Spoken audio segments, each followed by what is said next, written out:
আসসালামু আলাইকুম, সবাই কেমন আছো আপুরা? আলহামদুলিল্লাহ আমি ভালো আছি। আজকে আবার তোমাদের জন্য সেই জনপ্রিয় গলাটা পান পাতা গলার একটা কাটিং স্কেল নিয়ে এসেছি। পান পাতা গলাটা খুবই সুন্দর গলা, আমার মনে হয় না এমন কোনো আপু আছো যারা এটা পছন্দ করো না। আজকে তোমাদের একদম পারফেক্ট কাটিং স্কেলে এটা শিখিয়ে দেব। দেখো, পান পাতা গলা কাটিং করার জন্য সবসময় তোমরা বক্রম বা পেস্টিং ব্যবহার করবে, যেটা শক্ত থাকবে, অর্থাৎ শেপটা ভালো থাকবে। কাপড়ও তৈরি করা যাবে, কিন্তু কাপড়ের শেপটা কিন্তু অত ভালো হবে না। তো চলো শুরু করা যাক। পান পাতা গলা কাটিং করার জন্য মনে করো আমি একটা পেস্টিং নিয়েছি, যদিও এটা কাগজ, সমস্যা নাই, বক্রমের মতোই। হ্যাঁ, আমরা প্রথমে ভাঁজ দিব। তো আজকে আমি যেটা করব সেটা হচ্ছে আমার মোটা আপুদের, মানে যারা একটু মোটা আপু তাদের গলা কাটিং একটু সমস্যা হয়, তো আমার একটু মোটা আপুদের জন্য আজকের মেজারমেন্টটা।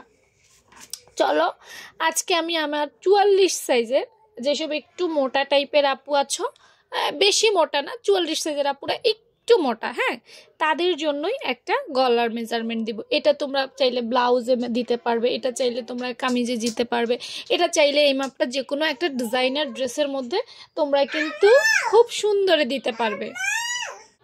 ঠিক আছে, দিতে পারবে।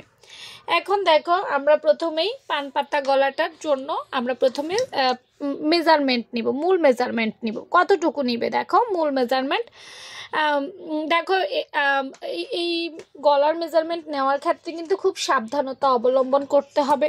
যদিও প্রত্যেকের একটা ব্যক্তিগত পছন্দ অপছন্দ থাকবে, তারপরেও একটু বুঝে শুনে নেওয়ার চেষ্টা করবে। খুব বড় দিলেও ঝামেলা, ছোট দিলেও ঝামেলা।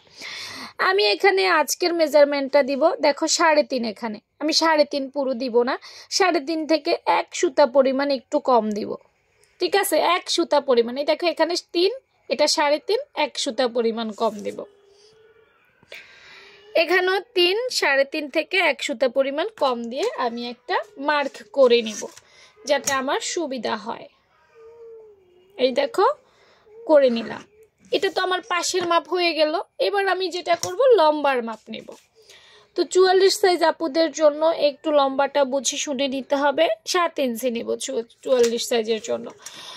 দেখো, মোটা এবং চিকনদের মধ্যে কিন্তু পার্থক্য আছে। যারা মোটা তাদের বুকে কিন্তু বা উপরের শেপে মাংসপেশি বেশি থাকে, ছোট গলা দিলে উপরের দিকে চলে যাবে, পেছনে টানবে, অনেক ঝামেলা আছে।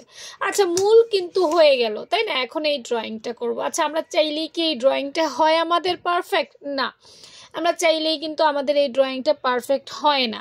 সেজন্যই তোমাদেরকে আমার দেখানো কাটিং স্কিল ফলো করতে হবে। তো দেখো, আমি যেটা প্রথমে করব সেটা হচ্ছে 1 ইঞ্চি পরিমাণে আমি সুন্দর করে একটা মার্ক করব নিচের থেকে। একটু ফলো করবা স্টেপ বাই স্টেপ, প্র্যাকটিস করার জন্য। আর যারা ডাইরেক্ট পারো তাদের তো কোনো অসুবিধা নাই। এই দেখো 1 ইঞ্চি নিয়েছি, দেখছো? 1 ইঞ্চি নেওয়ার পর খেয়াল করো, এইখানে আবার আমি আধা ইঞ্চি নেব।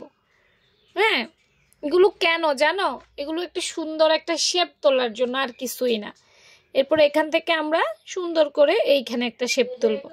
তুমি চাইলেই কিন্তু এই শেপটা পারফেক্ট তুলতে পারবা না, মানে যারা নতুন তাদের উদ্দেশ্যে বলছি। ঠিক আছে, এইভাবে তুললাম, হ্যাঁ, করলাম। ঠিক আছে, করার পর দেখো এই মিডল থেকে আমি আবার আরেকটা দাগ দিব, শেখার জন্য। এটি বারবার বলছি, এগুলো কিন্তু শেখার জন্য, অন্য কিছুর জন্য না।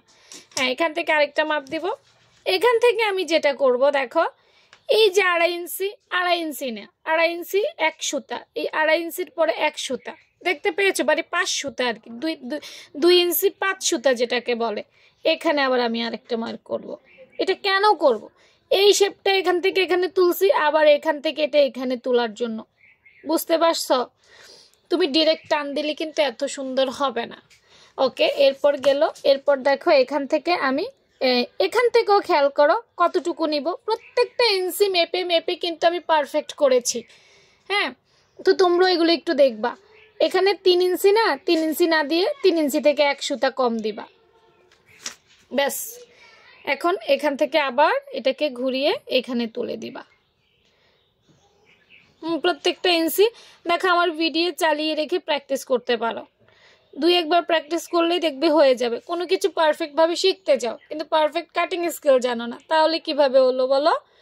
দেখো আমার ড্রয়িংটাই কত সুন্দর হয়ে গেল যদি প্রত্যেকটা ইঞ্চি মেপে মেপে করতে পারো। আবারও আমি প্রথম থেকে ইঞ্চিটা দেখাই। এই দেখো, এখান থেকে 1 ইঞ্চি নিয়েছি, এখান থেকে আধা ইঞ্চি নিয়েছি, তারপর এখান থেকে এই শেপটাকে এভাবে দিয়েছি, মিলে গেল।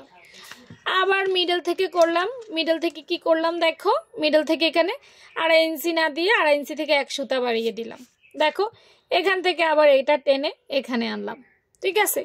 আবার কি করলাম, আবার উপর থেকে 3 ইঞ্চি দিলাম না, 3 ইঞ্চি থেকে 1 সুতা পরিমাণ কম দিলাম। তারপর আবার এটাকে এখান থেকে রাউন্ড শেপে এখানে আনলাম, মানে প্রত্যেকটা স্টেপ বাই স্টেপ।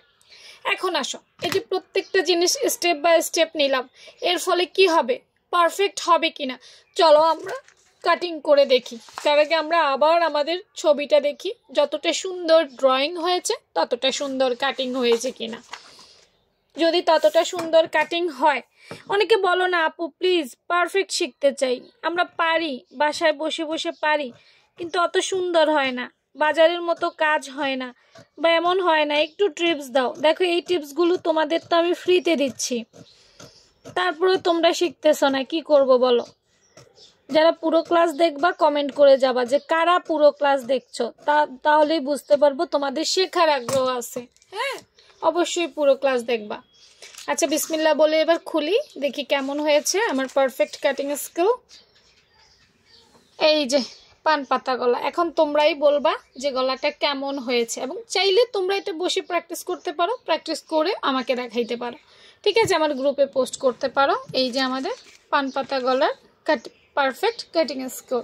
হ্যাঁ, আবার যদি কাটি হয়তো বা একবার একটু সরু কম হবে, একবার একটু সরু বেশি হবে, বাট একটা সময় আমাদের পারফেক্ট হয়ে যাবে। আমিও যদি এখন আরেকবার কাটি, আমারও হয়তো বা আরেকটু কিছু একটা চেঞ্জ হবে, হয়তো এর চেয়ে তার একটু সুন্দর হবে বা একটু খারাপ হবে, এটা কোনো ব্যাপার না, ঠিক আছে, একটা না একটা সময় হবেই। তো সবাই ভালো থেকো, সুস্থ থেকো, আর এ ধরনের কাটিং স্কিল পেতে অবশ্যই পেজটা ফলো রেখো, নিয়মিত ভিডিওগুলো দেখো, কারণ আমি প্রত্যেক দিনই তোমাদেরকে 2-3টা ক্লাস দেওয়ার চেষ্টা করি। আল্লাহ হাফেজ।